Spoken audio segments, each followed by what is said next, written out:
Hey, welcome. It's Brian, and this is Guitar Solo Reactions. And today we have the incredible Al Meola and his band off the record Tour de Force. This came out in 1982. It features, of course, Jan Hammer, Steve Gadd. There's a long list that I'm reading. Of course, Anthony Jackson, the incredible six-string bass player. Love him. I said Steve Gadd. Mingo Lewis does percussion, and I believe the keyboardist is Victor Godzi.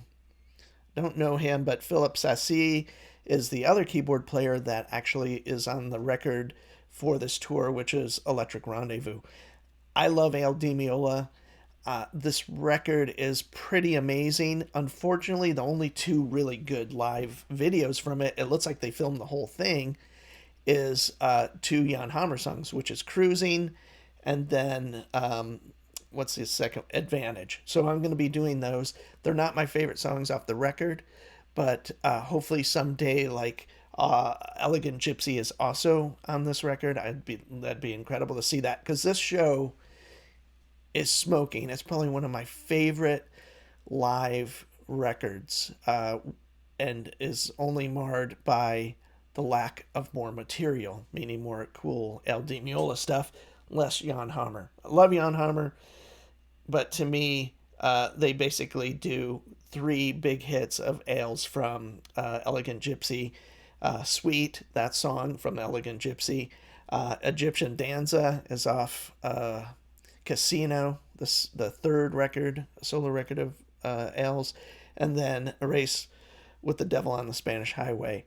And I believe that's on Elegant Gypsy as well. So, yeah, with all that said, I love this band. I love Al. So I'm doing this for me. But thanks for watching. And please comment if you love Al and you like other songs or whatever. I'd love to get some kind of dialogue going about Al. So anyway, here we go.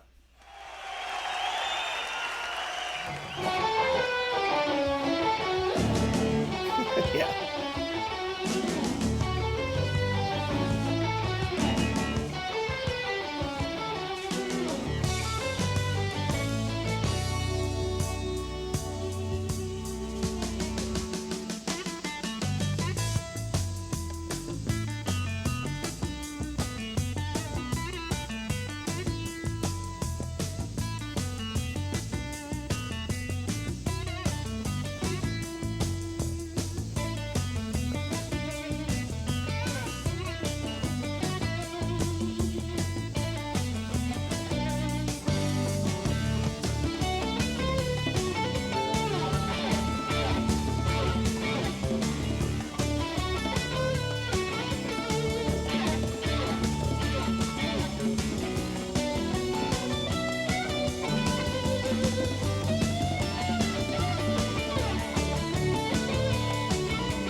So Al's tone, incredible. He's been using that Les Paul. He probably since, I know that's the one on the cover of Casino, and he probably uses them up to this point, and then quickly after Electric Rendezvous, he does Scenario, which was kind of a Fairlight, like sample-driven record that Bill Bruford, Tony Levin's on, lots of people, I think, Peter Gabriel, I think, maybe. I might be missing that one. That may be incorrect. Then he's switching to Paul Reed Smith. So the next record. And then from then on, he changes quite a bit. He's back to using his Les Pauls and Paul Reed Smith, so it's kind of cool. I saw him a couple tours ago. I kind of want to see this next tour because he's kind of doing the electric stuff again. And I'd like to see him one more time, I guess. But Jan, incredible player. Anthony Jackson, like I said, it's just a band full of like master musicians. And Al's tone on this record, specifically this live record, Tour de Force, is killer. And I'm not sure what he's using. I believe he used Mesa Boogie amps around then, but he's got like a flanger on, and I'm not sure what that is, a pedal or something like that. But the tone's really cool.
use for that.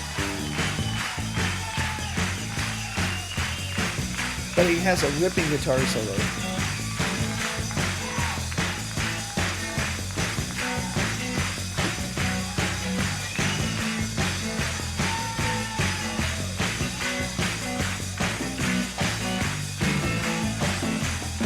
That must have been an incredible show to be at.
Two of the fusion greats, being L.D. Meola and Jan Hammer here doing the song Cruisin, kind of a pop song almost from Jan Hammer, because, he's, I don't know when Miami Vice was happening, probably around here or a little bit later, but he would go on to kind of cultivate that kind of sound and become very rich from Miami Vice.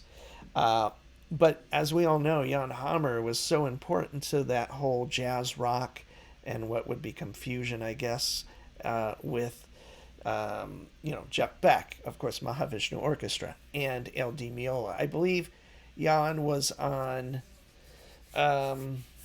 two or three records. I'm not sure all of them. I'm not sure he's even on Electric Rendezvous, the record that this is around, basically.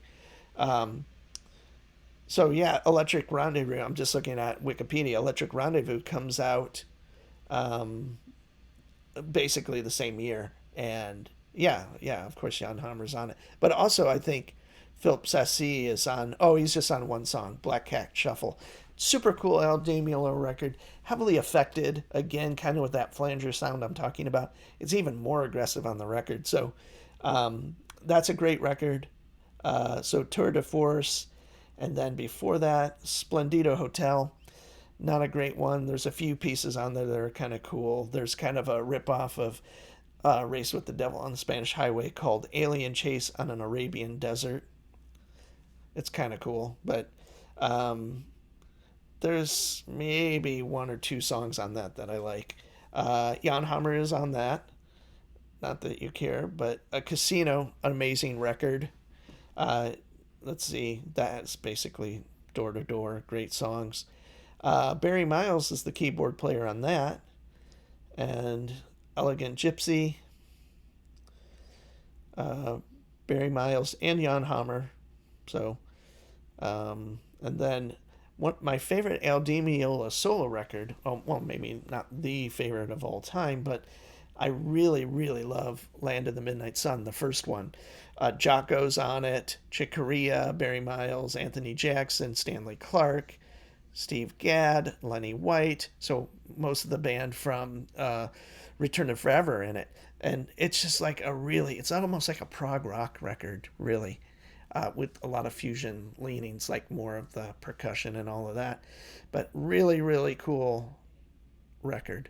I think, like I said, it's the one I can listen back to back without skipping anything as far as those earlier Di Meola records. Elegant Gypsy's in that same boat. But Casino kind of trails off just slightly. Splendido Hotel, I can barely listen to that. And then Electric Rendezvous is kind of, although a modern take, like I said, he's got a lot of effects on the guitar, or, a certain effect that's somewhat borderlines on annoying. But the compositions on that are cool. And then he goes on to do this, and then Scenario, which I do like, but is a complete departure. He gets the Synclavier and starts doing Soaring Through a Dream, which is kind of a Pat Metheny ripoff record. I kind of like it. He does Cielo y Terra, which is an all acoustic record with percussion. Really cool record. I don't really listen to those. And then I don't know where it goes from there. But Tiramisu, I think, might be the one right after those records, the kind of more uh, Pat Metheny and acoustic guitar piece things. And I really dig the rockin' songs on that. There's 4 songs on there that are smoking. And I can't remember exactly what they're called, but like Pharaoh Kings or something like that. That is a really, really cool record. And I believe he kind of plays 1 or 2 songs off of that. They're just like over the top. It's kind of back to true to form 70s LD Meola playing, like just really great, aggressive rocks, playing, I guess. Soaring Through the Dream, Cielo Terra, Tiramisu. Yeah, that is the next one. So, Beijing Demons. That one's killer. I think Rhapsody of Fire, Song of the Pharaoh Kings. Oh, that's a Chick Corea song. Okay, well, anyway. And there's some other cool stuff on that. So there's like half of that is just smoking, hot guitar playing. Anyway, I love Ale, obviously, and have been a huge fan since the early 80s when I was getting into guitar. So if you are, please comment, like, subscribe, all of that. Let me know what your favorite stuff is. I'd love to hear more. Bye.